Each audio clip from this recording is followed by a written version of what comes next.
mana yo'q ketish bo'linmadi xullas.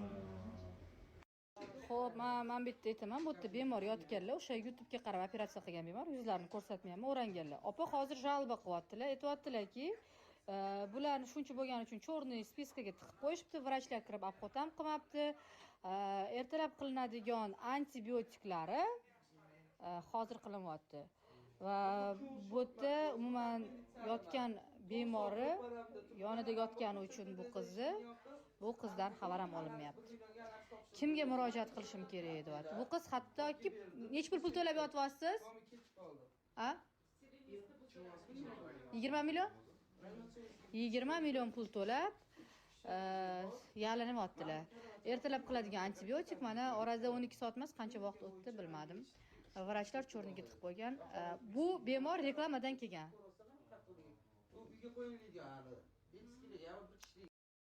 balki daxlingizni taklif qildirgan bo'lmi operatsiya? Daxlingizni ham liposuksiya qilishgan.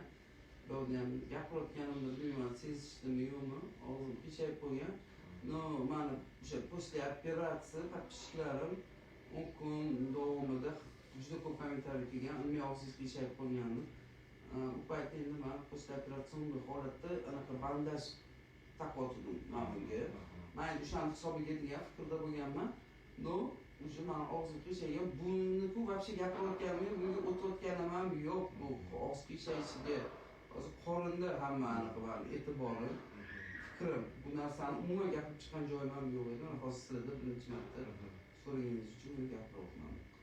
Hozirgi ham hech nima muomala ham, qarash ham, dori darmon umuman hech nima yo'q bu klinikada.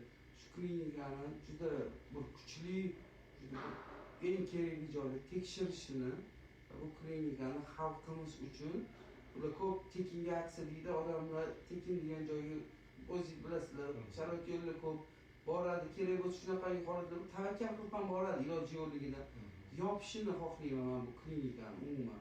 Misol uchun men o'zim reklama qilganman. Men orqamdan ham ko'rib qolib, keyin bu holatlarni ko'rmay kelib qolgani ham bo'lib qolishi mumkin. Har xil vaziyat. Shu narsani men so'rayman.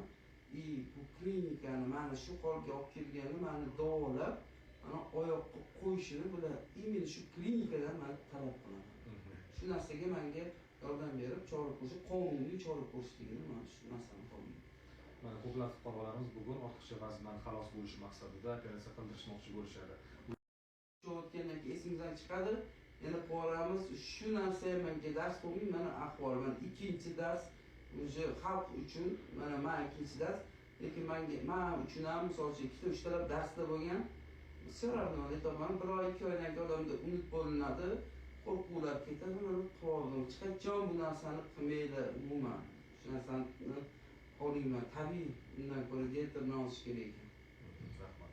Sog'ayib keting. Rahmat. Biz shu voqeangizni boshini kuzatib boramiz. Rahmat. Sog' bo'linglar, sizga ham e'tiboringiz